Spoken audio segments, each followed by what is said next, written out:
नगर निगम के बजट के बाद इंदौर में महापौर पुष्पमित्र भार्गव की अध्यक्षता में एमआईसी यानी मेयर इन काउंसिल की महत्वपूर्ण बैठक आयोजित की गई। इस बैठक में शहर के हित से जुड़े अनेक मुद्दों पर चर्चा हुई, जिनमें दो बड़े फैसले प्रमुख रूप से लिए गए। साथ ही महापौर ने अन्य योजनाओं और प्रतिक्रियाओं पर भी दिशा निर्देश जारी किए।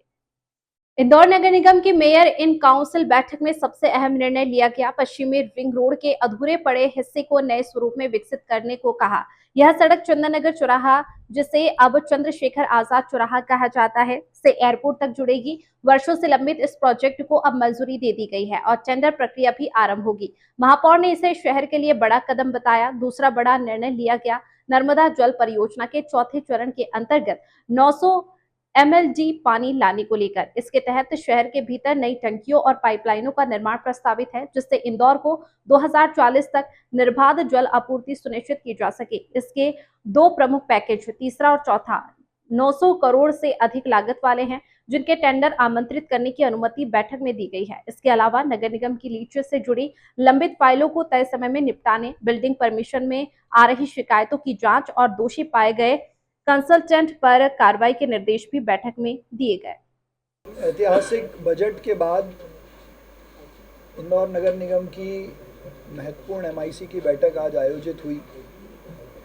जिसमें सबसे प्रमुखता से बहुप्रतीक्षित रोड, जिसको नए स्वरूप में चंदन नगर चौराहा, जिसको हम चंद्रशेखर आज़ाद चौराहा कहते हैं, वहाँ से लेकर एयरपोर्ट को कनेक्ट करने वाली रोड की अनुमति और उसके टेंडर की प्रक्रिया को आज हमने अनुमति दे दी है।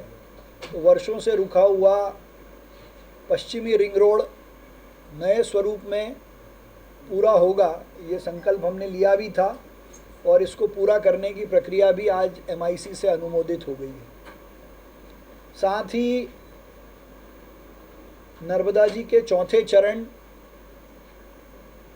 में 900 एमएलडी पानी लाने के 4 पैकेजेस में से जो 2 पैकेज थे, पैकेज 3 और 4, जिसमें शहर के भीतर नई टंकियां और नई लाइनों का निर्माण करना है और 2040 तक इंदौर को पानी मिलता रहे, उस तैयारी की दृष्टि से 900 करोड़ से ज़्यादा की लागत से जो तृतीय और चतुर्थ फेज़ का काम होना है, उसके टेंडर लगाने की अनुमति भी हमने दी है। आज की एमआईसी प्रमुखतः इन 2 विषयों के लिए ही आयोजित की गई थी, लेकिन साथ ही कई सारे प्रमुख दिशा निर्देश भी इसमें हमने दिए हैं। एक, लीज के जितने प्रकरण लंबित हैं उनको तय समय सीमा में समाप्त करने के लिए निर्देशित किया है। बिल्डिंग परमिशन में जो कुछ शिकायत अनियमितताएं की आई थी, उनको जांच कर और जांच करने के बाद जो कंसल्टेंट उसमें दोषी पाए जाएं, उनके खिलाफ कार्रवाई करने के निर्देश भी दिए हैं।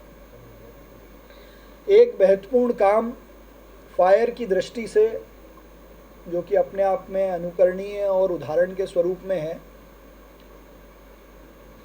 कि फायर प्रकोष्ठ का गठन तो 2015 में हुआ था और नगरीय निकायों को उसका ट्रांसफ़र भी हुआ था, लेकिन अमले का ट्रांसफ़र अभी हुआ है और उसके बावजूद फायर डिपार्टमेंट को चलाने के लिए करीब 200 से ज़्यादा कर्मचारियों की आवश्यकता होगी।